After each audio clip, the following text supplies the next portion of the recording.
Let's look ahead to the Niners game against the Dolphins.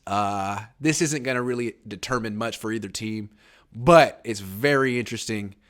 It's a very interesting matchup to see like which coach is more creative, which team maybe is better. Who do you think's? Well, I'm not going to ask you who's going to win, but what do you see from this matchup? I see offense, Miami against 49ers defense as get your popcorn ready and kick up your feet. Grab your beer because that's going to be sweet. I can't wait because nobody's been able to really stop that tandem of Jalen Waddle and Tyreek Hill. And all of a sudden now the Dolphins have an efficient running game with Jeff Wilson back there. Raheem Mostert should be back. Tua's playing at the best ball of his career. He's not a great quarterback right now. He's by far elite, but he's pretty darn good. Like, he's good enough to, like, kind of, like, gas you a little bit. It's just – and not even that. McDaniel, the way he's play calling from the games I've been watching, he's able to get – they're not even throwing the ball deep too much, like 20-plus, 30-plus.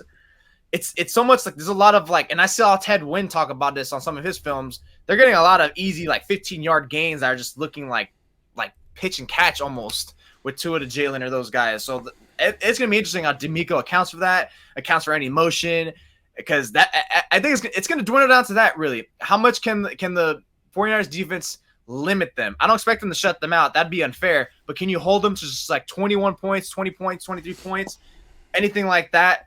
You're looking golden. And for the 49ers offense, you need at least 24. You need at least 24. You're playing against an average defense, a defense that's susceptible to the run. Can you expose some of that? Can you get a little bit off-balance game to keep them on their heels and like eventually deliver the knockout punch? Because I'm looking at Kyle Shanahan right now, and you got to be able to deliver because what you did last week was fine. 13 was enough to beat the Saints.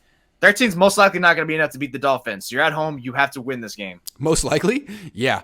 So I'm looking at the Dolphins' distribution on offense. 383 passes, and 200 of them have gone to Hill and Waddle.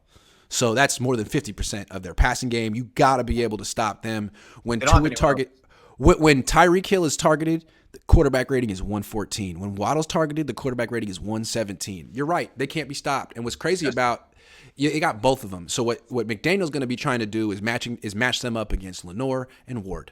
And it's going to be how many times can he just get Travarius Ward on Trent Sherfield? They're both interchangeable too. They have no problem playing inside and out, which is even worse because that kind of defeats a little bit of your mental guessing game of like trying to have an idea what he's going to do, and they're going to motion them, and they're going to, oh, God. Yeah.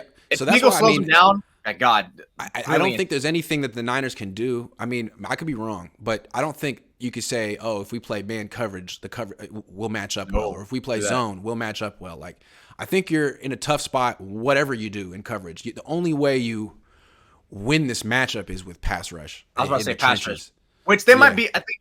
They're out with Teron Armstead, the right tackle, or left tackle, wherever side he plays. Yep, that's big. Nick Bosa on that side 90% of the time. Right, but even if you do that, the Dolphins could slide their protection and chip Bosa. You're going to need someone else to take advantage, and it should be Armstead. But we don't know if he's going to play or what condition he's in. If it ain't Armstead, it really hasn't been anyone else the last month. You know, Charles Omenihu's had moments, but Drake Jackson hasn't taken over. Samson Ebukam's been hurt. Armstead, if he could take over, then the Niners, I mean, they should win the game. You know, I wonder how many blitzes that Miko is going to feel like he's going to have to call because that's a gamble. I mean, blitzing is always a gamble, but I wonder how Tua's quarterback rating or whatever rating there is out there, his stats look like when he's under duress or against a blitz. I would imagine it's decent because if he's able to if you're going to call blitz, it's like, great, Fred Warner's going to shoot down there. You have 2 seconds to let the ball out of your hand, and Tua might know where to go with it immediately and deliver. That's going to be a barn burner right there with whoever you deliver it to between Hill and Waddle. That's going to look ugly. I wonder if that's going to be the case if the pass rush can't get there and if Armstead's not efficient or he's on a very slim pitch count. You really, really need that pass rush to get there because the coverage is going to probably be the name of the game today or Sunday. Yeah. I just don't think usually the Niners defense is faster than the opposing offense, but not this week. Not this week. So you got to win with pressure and strength in the trenches. And then on offense, Miami, I mean, if Miami doesn't get pressure of their own, the Niners should be able to move the ball. I mean, you avoid Xavier Howard, check it down to Christian McCaffrey, Throw the ball to Jawan Jennings. I mean, these are things that have been working for the 49ers. Don't force it to freaking Debo. Stop doing that. He's not having a great year, and he does like two things well right now. Do those. What are the two things he does well? A screen pass and a shallow cross. Shallow cross. Not even a slant. Because he can't like make any breaks right now. He's not. I'm sorry. He has to round it out. He has to round out everything. But yeah, maybe a reverse screen. I wouldn't be shocked if Mike McDaniel might tells the defensive coordinator, hey, put Xavier and Howard on IU, because I think Howard does shadow a little bit. I think because like me being the cornerback connoisseur that I love, Howard has it in his repertoire to shadow receivers. Which it'd be smarter to put him on Ayuk, because way smarter. Ayuk's going to have the whole route tree almost available to him, where Debo, you already know it's not going to go deep. Debo's one of the best. I mean, Ayuk's one of the best route runners in the league right now. Ayuk could be able to sauce up Howard. Howard is not the same top tier corner that he was like 3 years ago. Yeah, I think Ayuk can. Still good, but I think Ayuk has not saucing up anyone. Ayuk can probably sauce up anyone except for Sauce Gardner. If your name is Sauce, you're not getting sauced up. All right, you'll get mixed up. We're gonna mix that sauce. Are you gonna name? I want to name my son some type of sauce. I think being named generic sauce is great. Just sauce in general. What if you named your kid Marinara? His name is Marinara. Oh God! You have to say it like this. Do you have a feeling which team's gonna win? I don't know yet. I want to see if Armstead's gonna play. Look, I think I'm gonna have to. I feel like I pick the Niners all the time to win, and I think I'm going to pick them in this game by slim pickings, like, because it's again, it's the same frustrations why people have of the Niners only putting up 13 points against the Saints, or why they're not putting up more points against the Chargers. It's like, it's because I know what they can be if they actually get it together.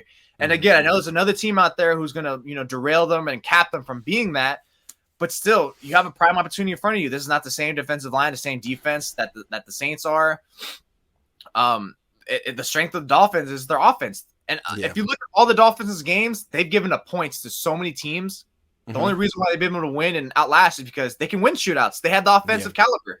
Can the Niners? The Niners, I think I'd be going as far as to say the Niners might have to score 28 points to win, because the defense might have some collapses. This is the most dangerous offense they faced all season since the Chiefs. Obviously, the difference is the quarterback, because Mahomes is MVP caliber. Tua's pretty far off from that. That'd be the only difference. So I think offense, step it up, score. Don't ride the coattails of your defense. Please feel some urgency and make it easy for your defense to feel okay about allowing a score. The fact that the Niners couldn't score more than 22 against the Chargers team that didn't have J.C. Jackson or Joey Bosa. They had no one. I mean, they had the worst run defense in the league, and they basically limited the Niners. 22 isn't awful, but it's like average, a little bit below average. If they couldn't score more than 22 against the Chargers, are they going to score more than 22 against Miami? I think the reason why they look good in those games, the Chargers and the Saints, is because their head coaches are defensive oriented. So they knew how to really dig in there and be like, we got to limit all this. And then look, it worked. This week it's against McDaniel. Their defensive coordinator, I don't even know who the defensive coordinator is, but I don't think it's going to be too much of locking them down.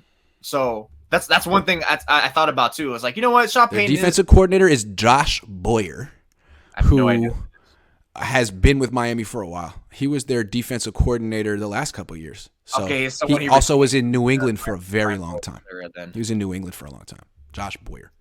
Yeah. So all right. So look, but ultimately that defense has not been good. A lot of games, if you're a betting man, you would take a lot of games that would go the over with Miami, because a lot of their points have been going like in the 50s. I think this is a primetime game for the Niners to finally get their defense out of the division. Their defense ranked 17th in yards allowed and 19th in points allowed. So nothing. That's average. Not even mediocre. That's a little bit below average. Yeah. Yeah, it's average. Yeah, I'm not saying they're poo-poo, but like they're pretty average with below average moments. Yeah, but the Niners offense has struggled against some mediocre defenses. Yeah. That's why to me it's like, look, here's the look. Last week was your excuse. Sure, let's say it was true. The conditions, the flying from Mexico City, whatever. You face a good a really elite defensive line with a great defensive head coach. What's your excuse this year? Yeah, this week. This week, right? Your excuse is you don't have Elijah Mitchell. Well, that's a poor excuse. He's hurt frequently. Oh, okay. Hurt, hamstring. Well, you know what? The Dolphins, I don't want to hear the injury excuse because, frankly, the last month, I feel like the Niners have been the healthier team in every single matchup. And now the Dolphins are missing their left tackle. So it's football. You got some of your guys are out. Some of their guys are out, too. I don't want to hear that. The Dolphins have Byron Jones, I think, still. Yeah, right? Exactly. So it's even. Best player. Yeah. I don't know who's going to win this game yet, but it's very interesting. Jason says All-Pro Huff needs to be the X factor in this game. He's been forcing turnovers. He hasn't been the X factor in every game. He's been the factor every game. He's been phenomenal. And McDaniel knows the Niners really well, but how well does he know Hufanga? I mean, Hufanga wasn't really a factor on this team when McDaniel was here. Oh my God, if he gets Hufanga lined up on Tyreek Hill, it's over. Yeah, it's over. Corey says, position for position, hard to say Miami doesn't have the better weapons this season. Hill and Waddle will give mad problems. Also, the Niners gave the Dolphins 2 really nice running backs. They're like, here, we don't want them. You take them. McDaniel's like, that is so nice of you. Thank you very much. I will send you a Christmas card. I will send you a flower arrangement to show my thanks. All right, I got to go. Good show. I thought we did great. I thought this was one of our best shows, Jose. That's because Mexico plays at an hour and a half. Is that right? They're probably going to get bounced. Have they scored a goal yet? Now. It's looking bad right now. Have they scored a goal yet? No, they haven't. This is the first time in, I think, how many years? I forgot they said. Since the 70s, the 80s, it's a crazy stat. So that Mexico has not scored a goal in their first 2 World Cup matches. Are they supposed to be good? I don't follow soccer. Are they supposed to be good? They're down bad. Mexico is just always like the average team where they're good enough to get out of the group stage, then they get bounced from the round of 16, which, the fact that you get out of the group stage is already accomplishment in and of itself. It's always huge. That's the thing about soccer. There are more losses in soccer, especially World Cup. But the only way they're going to get out of the group stage is if they blow out the Saudi Arabians. But USA is going to make it out of the group stage, right? Oh, yeah, they're already guaranteed. Are we good? Is Gen Z U.S. soccer like a legit thing? Because millennial U.S. soccer was not. We were supposed to. No, I don't. No. I feel like they were down bad 4 years ago. They picked it back up to being their standard that they had been before. But is Landon Donovan still on the team? Shut up. No, of course not. He's as old as you now, or not even. Is Alexi Lawless still on the team? No, he's commentating, and he's pretty damn annoying. So bad. He's so annoying. He's really. But USA plays Holland on Saturday morning, so they're probably gonna get smoked like 3-0. Probably. That'll be fun to watch. Looking forward to that. I'll pretend like I like soccer. No, I like soccer. I'll pretend like I like USA soccer for a second. That'll be fun. Go team. Oh, we lost. All right, let's turn the channel.